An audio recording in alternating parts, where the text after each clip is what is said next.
এ ভরসাহীন ভয় আউট এর উপরে এই মোটর উপরে আমরা কাজ করছি। এই পরিকল্পনা আমার আছে। বিদেশে যেরকম থাকে, ডেভেলপ কান্ট্রিগুলোতে যে থাকে, আমাদের রাজ্যে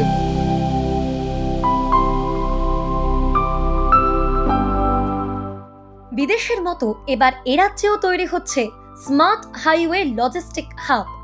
রাজ্য পরিবহন দপ্তরের উদ্যোগে পিপিপি মডেলে এই হাব তৈরি হবে রাজ্য এবং জাতীয় সড়কের ধারে। প্রতিটি হাব তৈরিতে খরচ হবে প্রায় 100 কোটি টাকা।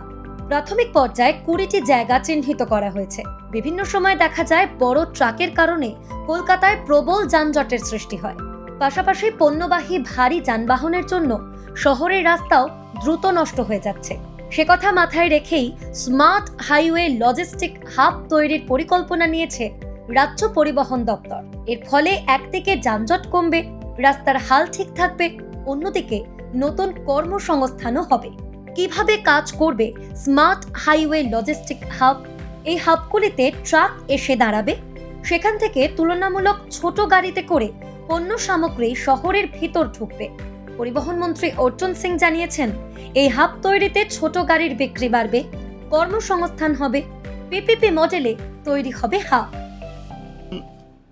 এই পরিকল্পনা আমার আছে। এখানে আমাদের কোনো 5 পয়সা খরচ নেই। বাট এই যে বড় বড় গাড়ি আসছে শহরের মধ্যে ঢুকে, শহর রাস্তা জাম হচ্ছে, এটা আমরা প্রত্যেকটা হাইওয়ে, স্টেট হাইওয়ে, ন্যাশনাল হাইওয়ের উপরে আমাদের রাজ্যের মধ্যে প্রায় 20 জায়গা হবে। এখানে আমাদের নিজস্ব সরকারি রেভিনিউ আসবে, প্লাস বিজনেস ওখানে বাড়বে। আমরা একটা চিন্তা ভাবনা করছি কি শহরে বড় গাড়ি না ঢুকুক। তাতে কি হবে, 1000 খানিক খুব কম হলে ছোট গাড়ি পারচেজিং হবে। 1000 ছেলে, 1000 ড্রাইভার, 1000 তার খালাসি, 2000 লোক কাজ পাবে। অথচ আমাদের সরকারের কোনো এক্সট্রা বার্ডেন হবে না, অথচ আমাদের রাস্তাও ভালো থাকবে। অনেক লোক এ নিয়ে উৎসাহ দেখিয়েছে।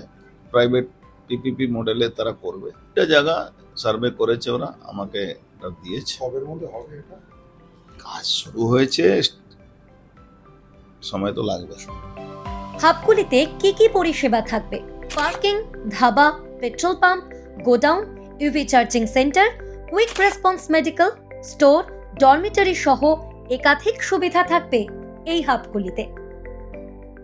এখানে ধাবা থাকবে, এখানে ইভি চার্জিং স্টেশন থাকবে, এখানে পেট্রোল পাম্প থাকবে, এখানে ট্রাক পার্কিং থাকবে, এখানে আপনার ওয়্যার হাউস থাকবে, এখানে কুইক রেসপন্স মেডিকেল টিম থাকবে, এখানে বেবি স্টল থাকবে, এখানে ডিপার্টমেন্টাল স্টোর থাকবে, হোটেল থাকবে, ফুড কোর্ট থাকবে। রাজ্য সরকারের এই উদ্যোগকে সাধুবাদ জানাচ্ছে বাণিজ্যিক মহল।